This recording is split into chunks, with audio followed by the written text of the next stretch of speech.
Can we just get quiet for a second and I'll say a quick prayer and then we'll get going.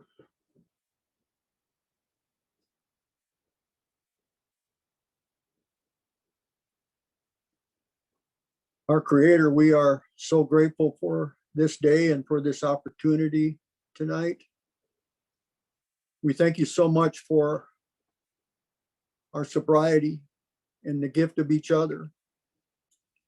We humbly ask that you would join us here this evening, and we ask that you would touch every individual here with your loving presence tonight.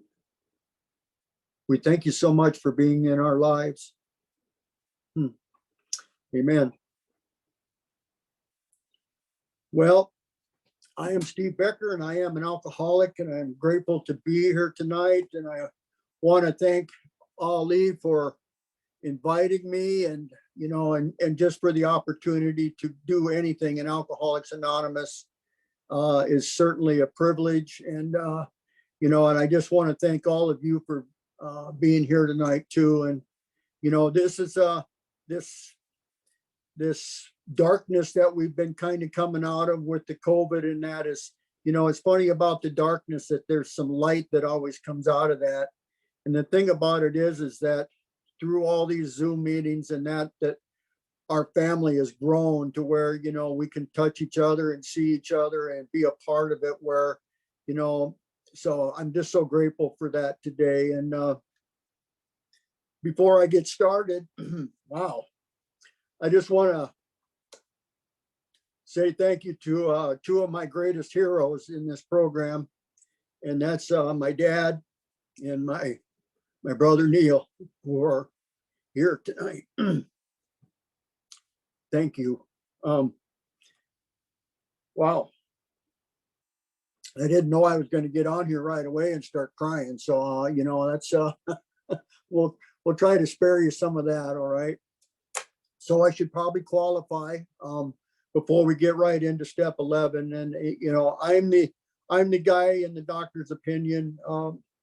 I'm that guy that, I like the effect produced by alcohol. And I am certainly that guy that's restless, irritable, and discontented when I don't drink. When I do drink, there's something that happens to me that happens to most all of us, is that phenomenon of craving happens and I can't stop. But the thing about it is that when I do stop, it's even worse. And, people were telling me, for a long time that, Steve, you need to quit drinking. Steve, you need to, quit hurting us. And, and I wanted to so badly. But the thing about shame, guilt, and remorse is that the only thing that would relieve that shame, guilt, and remorse was to take another drink. And, to get that sense of ease and comfort, which comes by taking a few drinks. And I didn't understand that for a long time. But see, I did some, and I'm not going to get into my full story. A lot of you know about it. And I became a very violent man, and I put my hands on the people that supposedly loved me, and I loved them. And the thing about it is, my family today, I am so grateful today for what you guys have given me. And you spoon fed me this God thing, and you spoon fed me this relationship with each other. And, the thing about it is, and I want to say thank you for that, but I want to say thank you for my family too. Because what happened is, I got recovered from this seemingly hopeless disease. I finally got some peace of mind too. And that is, one of the greatest gifts that we give back to them is their peace of mind, where they don't have to wonder what's going on with us anymore, right? And what a blessing that is. And I'm so grateful for that today. In We Agnostics, in that first paragraph, it talks about if when you honestly want to, you find you cannot quit entirely. Or if when drinking, you have little control over the amount you take, you're probably alcoholic. And that's me. That's me from the get-go. From the very first time that I drank, that's the way that things happen for me. When I put alcohol in my system, I cannot control it. And I do things that are questionable. I hurt people. But when, like I said, when I don't drink, it's even worse. Fast forward, a lot of years of doing this and trying to get sober and, and doing all this. And what alcohol took from me was my family, my children, everything near and dear to me, because alcoholism is a rapacious creditor, right? And when it gets through stripping me of everything that's worthwhile in me, it says, okay, now I'm going to take your kids. Now I'm going to take your family. Now I'm going to take your self-respect, right? And that's how it was for me, because, I wouldn't give my kids away for the first drink, but I'd give them away in a heartbeat for the second or third, right? Once that thing started within me. And so, I always feel that you have to talk about step 1 if you're going to talk about step 11, right? Because without that really getting mangled, as our book says, why am I going to do the things that are clear in step 11? Why am I going to do an inventory? Why am I going to go out and make amends? Why am I going to do any of those things unless I have that propellant from step 1, where I really see how powerless that I am, in that I concede to my innermost selves that I am an alcoholic, that I can't drink normally. And so I really need to have that foundation of step 1 in my life. I really need to see that, on my own, I am truly powerless over alcoholism, and I'm truly powerless over other people's alcoholism too. And it took a long time for me to see that, because I come from the belief that I'm some sort of tough guy and that my willpower will win out on this thing. And it took, all kinds of butt kickings, if you will, to find out. And, I'm grateful today for that. And I'm also grateful today for my problems in my life, because it seems to keep me tethered to this program. My character defects seem to keep me tethered to this program. And so I'm grateful for those today. On page 46 of the big book, it talks about as soon as we set aside prejudice and express even a willingness to believe in a power greater than ourselves, we commence to get results, even though it's impossible for any of us to fully define or comprehend that power, which is God, right? And that's me. In We Agnostics, it talks about prejudice a whole bunch of times. And that's me. I come here with all kinds of prejudice. I come here with all kinds of preconceived ideas. I come here with my story. I come here with all those things. But behind all that, I know that the disease of alcoholism is just sitting there waiting for me, right? But I come here with all that prejudice, and there's a lot of things that happened growing up that, I had huge prejudice against God, and I had this story built up, right? But I needed a power greater than myself in my life. And so, we talk about these things. We talk about, tapping into this power, and that's certainly one of the gifts of this program. And when I got here, my garbage can was really, really full. I didn't know that every time I put my hands on people, it was because I was afraid. And I didn't know any of these things. But by really good sponsorship and working the program and doing the inventories and that and emptying out the garbage can, I got to see these things. And the thing about our inventory process is truly dismantling the stories, right? And that has certainly been a part of my journey, is dismantling these stories. And so I'm grateful for that today. I'm grateful for our steps that it does do that for us, right? So going out and making amends to those people that I harmed, once again, it helps clear out the garbage can. And so, we get to step 10, and, those are the things that I really believe that we do in the daytime, right? Where we look at these things, where have I been, short with somebody or whatever, we take care of that, right? So, it's funny about in the big book because it talks about step 11, and you're at step 11 because it says step 11. and which is kind of cool because not all the other ones do that, right? But we've done all these inventories, right? And we've done all the, we've done our fourth and fifth step, and we've shared that with our sponsor, and we've done these things, and we look at step 10, and we see where we've been selfish and dishonest again. And when these things crop up, we ask God to remove them, right? And it talks about us entering the world of the spirit. True. We have entered the world of the spirit, that we've cleared enough away that we can have this relationship with God, right? So where do we find this? Where do we find this power that we talk about in this program? And it talks about it. It says deep down in every man, woman, and child is the fundamental idea of God. It may be blocked, it may be obscured by pomp, calamity, and worship of other things, right? And I got to tell you, for me, the worship of other things is usually worship of myself, right? And my thinking, right? And the bondage of self is always that thing that stands in the way with my relationship with God, right? It's always those things. It's what about me, putting me first. And to have a God-centered life and an other-centered life, guess what has to happen? I have to unplug from self and plug into a different outlet, right? And come to find out, plugging into a different outlet is not a punishment. Come to find out, having this relationship with God is not a punishment. And I always thought that it was, right?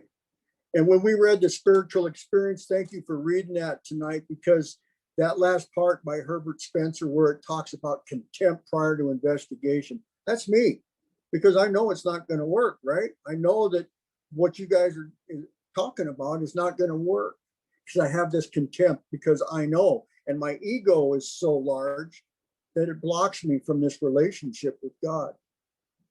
Now, if I want a relationship, say with my children, certainly I have to spend time with them, right? I have to talk with them. And more so, I have to be able to listen to them, right? But I have to spend that time. And I don't think it's any different with our relationship with God, right? That I have to spend that time with God, that I have to, do these things that is asked for in our 11th step. And so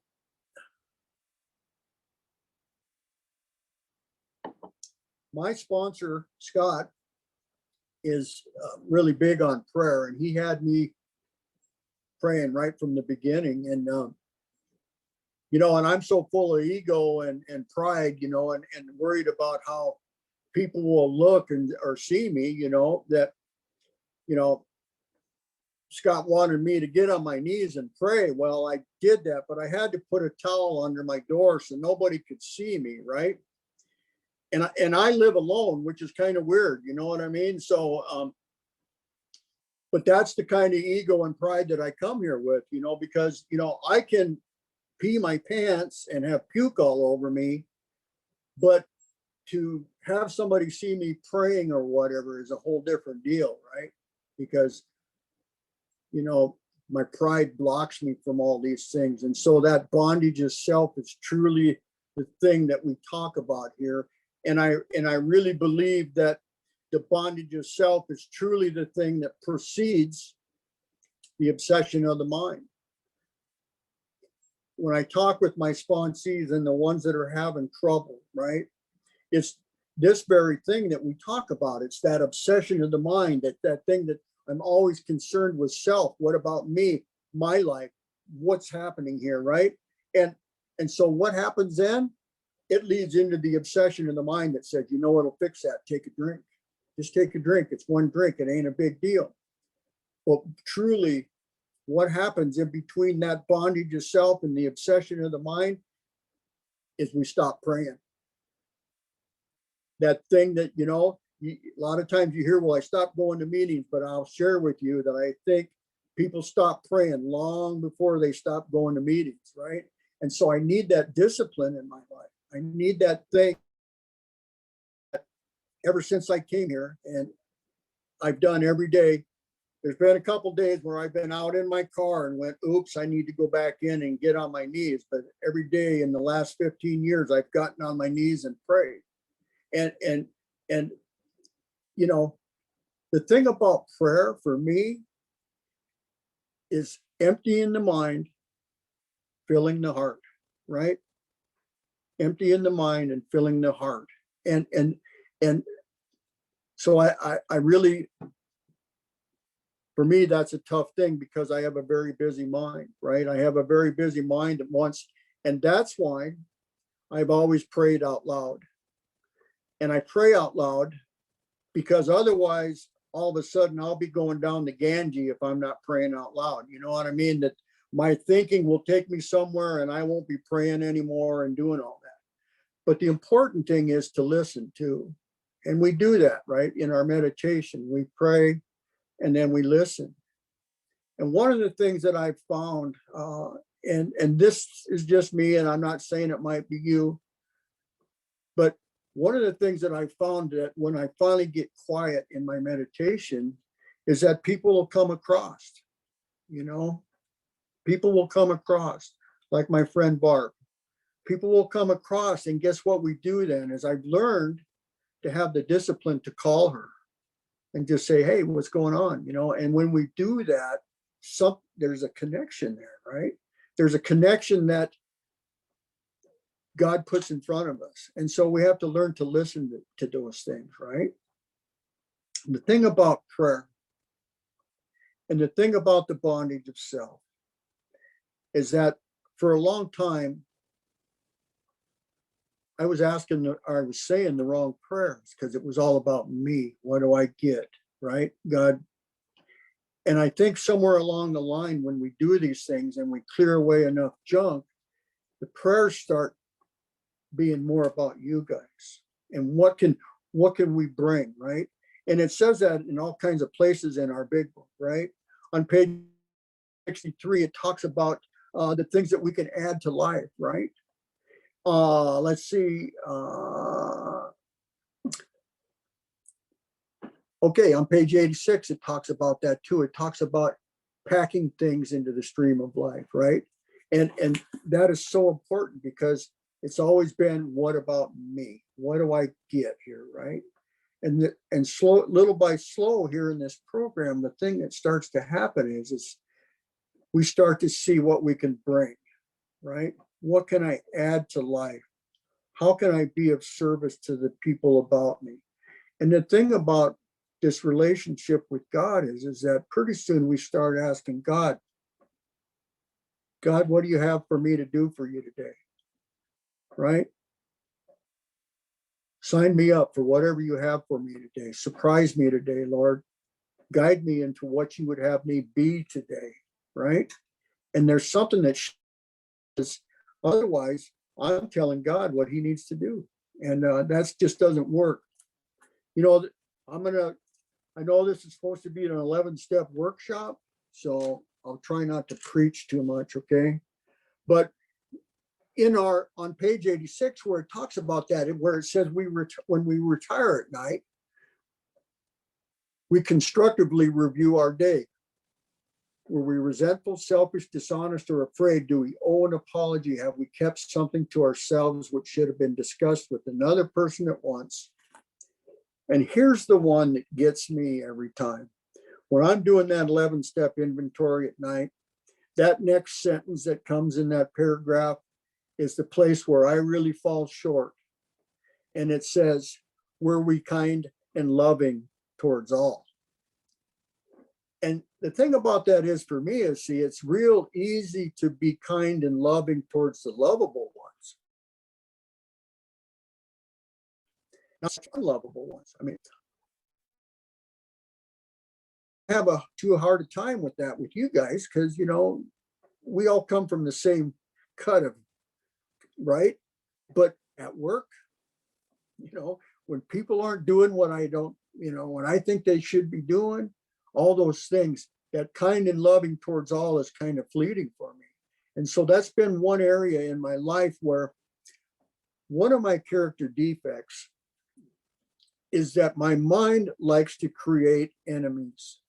And I don't know if that happens with you guys, but my mind will make up stories and create enemies, and mostly the people at work. And I got this rhetoric going on, right? And it's awful. It's a good thing that people can't read our minds, right? Because everybody would be having gunfights and everything else, right? But the thing about it is that when I take that time in the morning, at night, when I do these things, if I get centered and I really take a look at who was I not kind to today, right? Who was I short with? And I take that inventory and I ask God how can that be corrected today, right? And so the thing about it is, and you hear sometimes in some of the meetings I go to, sometimes I'm sick and tired of doing these inventories, right? I'm sick and tired of always having to take a look at what I'm doing wrong. It's not a punishment. It's a thing where we can hold that up to the light and say, God, I need some help in this area, right? In the 12 and 12 on page 98, I believe it is, it says there is a direct linkage among self-examination, meditation, and prayer. And doing it separately, it brings about all kinds of great stuff, right? It's good stuff. But it says when they are logically interrelated and interwoven, the result is an unshakable foundation for life. And so do I do that? Do I do that at night when I retire? And the thing about that, it starts out and it says when we retire, there is, at least for me, because when I go to bed at night and that transcripts are to be corrected, and I take a kind look at myself up over it, but I seem to sleep better, right? And I don't carry that stuff through the night. And then when I wake up and it says upon awakening, right? We think about the 24 hours ahead. We consider our plans for the day, right? Before we begin, we ask God to direct our thinking. And this is truly the area that I need the most help from God, is to direct my thinking, because it takes me on excursions. It makes up stories that are completely not true, right? And I don't know if you guys suffer from that, but that's been something that, and especially my relationship with God. I had a very angry God before I got here to you guys. And I'm so grateful that that isn't going on anymore, right? I'm so grateful that today I have a loving God in my life that only wants the best for all of us, right? And that is so cool. So I ask God to direct my thinking, right? That it may be divorced from self-pity, dishonest, or self-seeking motives. And I like self-pity. I don't know about you guys, but self-pity is I like it because it's nice and warm, and I can really focus on my favorite thing, me. You know what I mean? And then I like to let everybody else know how full of self-pity I am too. You know what I mean? So I need to be divorced from that, right? I need to come into life seeing what I can add to it, right? And if the thing about the 11th step and doing this and having the discipline to do this every day is that if this is good, this is good, right? If my relationship with God, whoever he or she may be, if my relationship with that power is good, my relationship is usually pretty good with you guys too, right? But if I don't take that time, the thing about step 11 for me anyway, is it's really tied to 6 and 7. Because if I'm not really aware and doing my 6 and 7 steps, and I don't look at my sloth and my procrastination and my being tardy and all those things. Well, guess what? It affects my prayer life because I go to bed late, I get up late, I don't have time to do my prayer and meditation. I got to run out the door, and my life is all about me, right? So truly 6 and 7 are really tied into my 11 step things that I do every day, right? That I do take care of myself, and I try to be on time, and I try to, not let those things that I like to do, put it off. So I really do believe that 6 and 7 are a intricate part of all of our steps, actually. But really, when it comes to step 11, do I have that discipline to do those things that I need to do, right? And of course, it talks about, we may face indecision, and we ask for the right thought or action. And boy, that is true, right? The thing about I really like about on the bottom of 87 and the top of 88 is that it says, as we go through, as we go through the day, we pause when agitated or doubtful, right? And that's the thing about when we get up here to the 11th step, that hopefully we have some gap in our lives, right? That it's no longer thought and reaction. And that's the way I lived my life. There wasn't even thought and reaction. It was just reaction because my garbage can was full, and I would put my hands on people's throats and I would harm them, right? And I was violent like that, right? But as we get up here and we empty the garbage can and we have this relationship with God, hopefully we have this gap that, you timers where nothing really gets them upset, but I'm truly and ask. Here's another thing where we ask God for the right thought or action, right? And the thing about that is we constantly remind ourselves we are no longer running the show. Oh boy, really? I'm not running the show? Humbly saying to ourselves many times each day, thy will be done. We are then in much less danger of excitement, fear, anger, worry, foolish decisions, or self-pity. We become much more efficient. We do not tire so easily, for we are not burning up energy foolishly as we did when we were trying to arrange life to suit ourselves. And the thing about that is so true, is that you ever notice how when we get here to Alcoholics Anonymous, we're just worn out. I mean, we're just worn out, right? And that light in our eyes is just dim, right? And it's truly from putting that big bag of crap over our shoulder every day, that guilt, shame, and remorse, and all those things that we did to the people that we loved and all that. And we put that over our shoulder every day, and we walk with that stuff, right? And we're just worn out. And as we do these steps and we get rid of those things one at a time, and we do these things and we make our amends, and we have this relationship with God, that load is lifted off of us. And we're able to put that load in God's hand, right? And what we do is those things that, we talk about, those things, it talks about that on page 124, where it says, when we put these things in God's hands, we bring them out of their hiding places, no matter how grievous, and we show how we can help others, right? We let them know that we've been through that, and we can avert death and misery for them, right? And what a gift that is. And so when it says in that, on the top of 88, where it says, we do not tire so easily, that's the reason why. Our load has been lifted, right? Now, certainly we can take that back and start filling up the garbage can again, and but that's why we have sponsors. And the sponsor can go, hey, what's going on with you, right?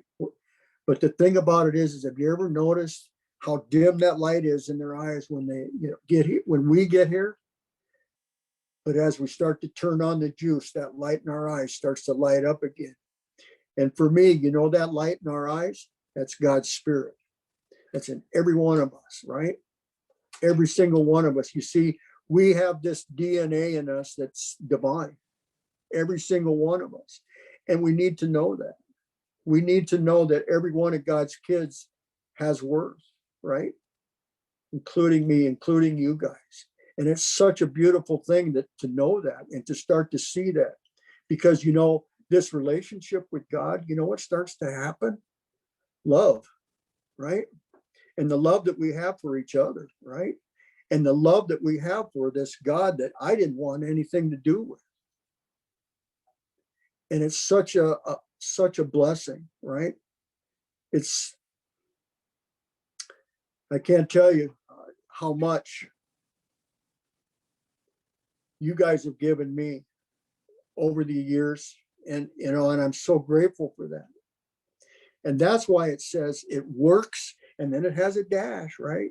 It works, dash, it really does, right? And so there's all that work in between, right? So step 11 isn't just a thing where we sit on our knees and we pray and meditate. There's a lot of action that goes into step 11. And so that's why it says we alcoholics are undisciplined. That's me, right? I had discipline in my life when I was drinking and using. I got up every day and turned my will and my life over to a power greater than myself, right? And it was the booze, right? Every day I did that willingly, right? And yet today I balk at this other thing, right? Because of my ego and my pride get in the way. So it says we alcoholics are undisciplined, so we let God discipline us in the simple way we have just outlined. And so to actually do these things, when I talk to my sponsees and we're at step 11, and I'm asking them, well, how's that step 11 going? Well, I just I'm really struggling. Really, really tell me about it. Well, what are you doing? Well, I'm not doing anything because I don't know how, right? And the thing is just taking the action, right? And taking these actions that are laid out for us very simply here in our big book. And what happens is that we get that unshakable foundation for life, right? Because I've tapped into a power much greater than myself. And when I tap into that power much greater than myself, I tap into you guys too, because we're all connected, right? And that is such a beautiful thing, to be connected, because we have this illusion when we first get here that we are separated from everybody else, right? And that's truly what it is. It's just an illusion. That when we strip away all these other things, we see that we're not separate, that we're not, out here in the world all by ourselves, that we are connected to a power. And what a beautiful thing that is because that power loves us so much. And so what do we do with that power, right? What do we do with that power that's given to us? We share it with each other, right? And we take that newcomer by the hand and we say, come this way. We can help. Come this way. We've been through that. And what a gift that is, that we get to do that, right? We get to do that. So we see what we can add to life, not what do we get. And by taking these simple things and doing these things daily, being disciplined, the thing about the word spiritual, it has a word in the middle of it. And that word that's in the middle of spiritual is ritual. And the thing about a ritual is the thing that I do every day, right? If I have that ritual, my prayer life, my meditation, my relationship with God is going to grow. But I have to have that discipline to do that, right? And it's not a punishment, which is really, that was like, this isn't a punishment to be tapped into a power greater than myself. I mean, really? And what a beautiful thing that is. We're getting close to the end, and I don't know if that's, we tapped into, much about the 11th step, but I just want to share a little story with you. And that's why I asked earlier if I could read this, but I had a sponsee and his name was Chris, and he was a young man.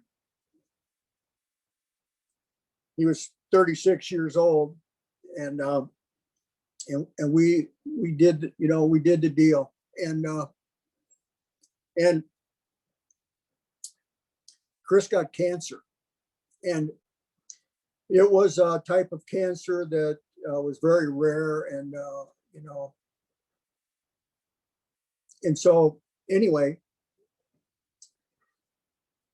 I got to be there with Chris, and every day at 10 to 5, I would leave my work around 4:30 and I would get to his house at about 10 to 5.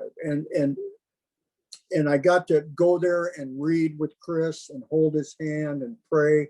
And then every once in a while we would go for rides, and I'd put him in the car, and we'd go and we would talk about God, and we would talk about things that our dualistic minds don't like to talk about, right? Our dualistic minds don't like to talk about God because we can't figure it out, right? And our dualistic minds don't like to talk about death and all these other things that, we get to deal with here, right? And I got to do that with Chris, and I got to tell you, it changed my whole outlook on God and what we share with each other. And towards the end, Chris was at his parents' house in a hospital bed in their front room. And I would go there every day at 10 to 5, and we would read something out of the big book, or, the daily reflections or whatever. And towards the end there, Chris couldn't talk anymore. And he was nothing but skin and bones, right? And this was in January, and at the end there, the only way that I could communicate with Chris is if he blinked his eyes once, that was yes. And if he blinked his eyes twice, that was no. And that's the way that we communicated. And during that time, I was going to go to Rule 62 up in Bismarck. And I know that he didn't want me to go because he made me promise that I was going to be there. But I went, and, and the thing about it is that I got back on Sunday.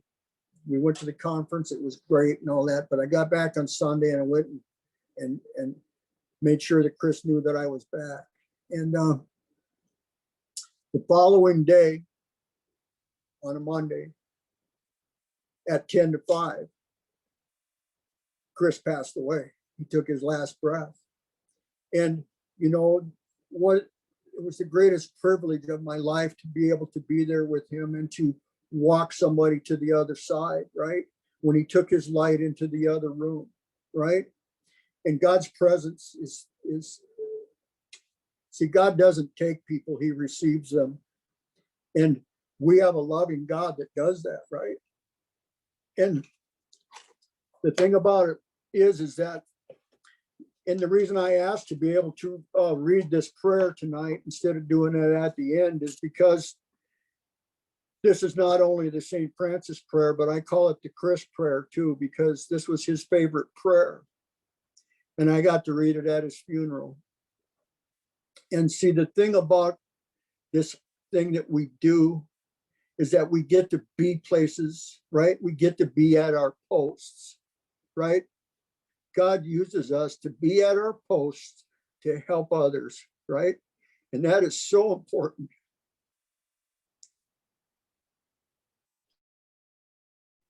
That we clear away the junk so that we can be at our posts, right? And that we're not blocked by the bondage of self. That thing that says, what about me? So if we can be God-centered and others-centered, we get this privilege of this life that is so good, right?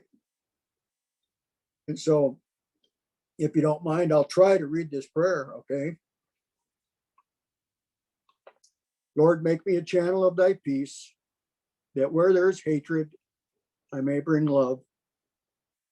That where there is wrong, I may bring the spirit of forgiveness. That where there is discord, I may bring harmony.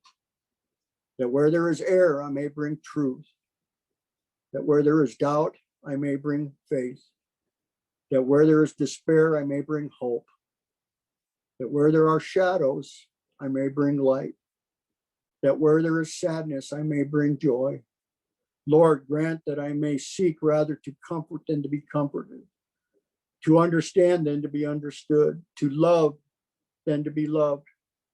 For it is by self-forgetting that one finds. It is by forgiving that one is forgiven. It is by dying that one awakens to eternal life. Amen. And the thing about that prayer is that it's all about giving, isn't it? It's not about receiving, it's about giving. And in the giving, we receive so much, right? It's in the giving that God gives us so much. And I am so grateful today that this life that you guys have given me, and this God that has wrapped his loving arms around me. And we don't have to carry that guilt, shame, and remorse anymore, right? And for me, I don't have to put my hands on anybody anymore and hurt them, right? And what a blessing that is. What a blessing it to be useful to somebody else rather than ourselves, right? To put ourselves in God's hands and to spend that time in prayer and meditation and to have that discipline to do that. Now, honestly, you know, if it sounds like I do this perfectly, I want you to know that I don't. But we're on the path, right? We're on the path and we're moving forward on the path. And that's the important thing, that I can tap into that power at any time during the day and say, God, hold me in your presence. Show me what you want me to be today. I love you guys so much. Thank you for letting me share